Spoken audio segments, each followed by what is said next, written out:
اقبال نے اپنے ایک دوست کو لکھا کہ اگر مغرب کی ترقی کے باطن میں جھانک کر دیکھنے کی ہمت رکھتے ہو تو دیکھو، اس کے پیچھے بھی قرآن کے اصول کار فرما ہے۔ لیکن چونکہ انہوں نے قرآن سے مادی ترقی حاصل کرنی تھی تو وہ انہوں نے لے لی۔ مسلمان نے مادی ترقی حاصل کرنی تھی اور قرآن سے روحانی ترقی حاصل، قرآن سے اس نے زندگی کی زیب و زینت بھی لینی تھی اور قرآن سے آخرت کا جمال بھی حاصل کرنا، لیکن انہوں نے اس کتاب کو پھینک دیا اور نتیجہ کیا ہوا نہ زندگی کا جمال نصیب ہوا نہ آخرت کا حسن عطا ہوا۔ قرآن انسان کو کھڑا کرتا ہے، انسان کو عروج دیتا ہے، انسان کو اس کی ذات سے ملواتا ہے، خودی کا تعقل دیتا ہے، اس کی ذات سے اس کو آگاہ کرتا ہے، اس کو مقصد زندگی بتاتا ہے، اس کو زندگی گزارنے کا اسلوب بتاتا ہے، اس کو معاد اور آخرت کی زندگی کے بارے بتاتا ہے کہ یہاں رہنا ہے تو کیسے رہنا ہے، وہاں جانے کا راستہ کیا ہے۔ قرآن اس کو مکمل، کامل اور اکمل زندگی عطا فرماتا ہے، لیکن انسان نے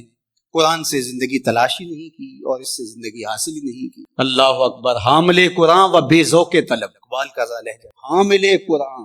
و بے ذوق طلب، العجب ثم العجب ثم العجب۔ اقبال کہتے ہیں افسوس ہے یہ قوم حامل قرآن ہے لیکن بے ذوق طلب، لیکن اس ذخیرے سے حاصل کچھ نہیں کر رہی، حتیٰ کہ اس کو طلب بھی نہیں ہے کہ اس کو اٹھا کے دیکھوں تو صحیح، یہ جو خزانہ پڑا اس میں میرے لیے کیا ہے۔ کہا عجیب بات ہے، بھوکا بھی ہو، پیاس سے تڑپ بھی رہا ہو اور اس کے پاس میٹھا چشمہ بھی بہ رہا ہو، لیکن وہ ادھر رخ نہ کرے اور گندے نالے پر بیٹھ کر چلو بھر بھر کے پی رہا ہو، تو اب یہ بیمار ہوتا ہے اور ڈاکٹر سے کہتا ہے میں بیمار کیسے ہو گیا۔ اقبال کہتا ہے افسوس یہ ہے چشمہ شیری قرآن کی شکل میں موجود ہے لیکن یہ پتہ نہیں زندگی کا جمال کہاں ڈھونڈ رہا ہے، تو یہ اس کا ذوق طلب نہ ہونے کی وجہ سے ہے، اور ذوق طلب جس کا ہوگا وہ ضرور اس سے کچھ حاصل کر لے گا اور اپنی ضرورت کے مطابق حاصل، اور اس نے بھی تو اپنی ضرورت کے مطابق جو حاصل کرنا چاہا وہ کر ہی لیا،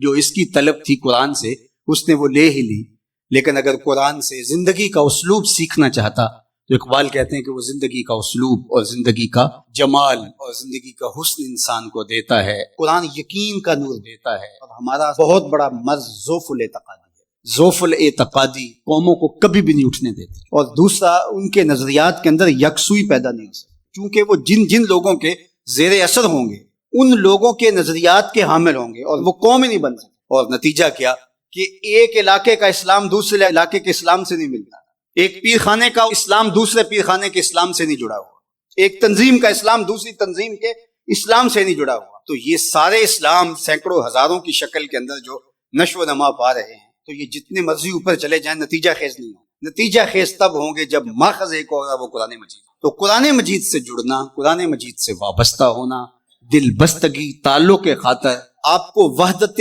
فکر کی ضمانت فراہم کرتا ہے، اور وحدت فکر وحدت امت کا ذریعہ بنتا ہے، اور وحدت امت ہی پھر غلبہ امت کی ضمانت بنتا ہے۔ اس لیے اس امت کو قرآن پہ ہی آنا پڑے گا، اس کے علاوہ اس امت کے دردوں کا کوئی مداوا نہیں ہے اور دکھوں کا کوئی چارہ نہیں۔ اللہ اکبر۔ تو فرمایا وَمَنِ ابْتَغَى الْهُدَى مِنْ غَيْرِهِ أَضَلَّهُ، اور جس نے قرآن سے ہٹ کر کسی اور جگہ سے ہدایت تلاش کی اللہ اسے گمراہ کر کے رکھا۔ قرآن سے روشنی لے، إِنَّ هَذَا الْقُرْآنَ يَهْدِي لِلَّتِي هِيَ أَقْوَمُ، یہ قرآن ہے جو وہ راستہ دکھاتا ہے جو بالکل سیدھی ہے۔ تو جس نے قرآن سے ہٹ کر کسی اور جگہ سے راستہ تلاش کیا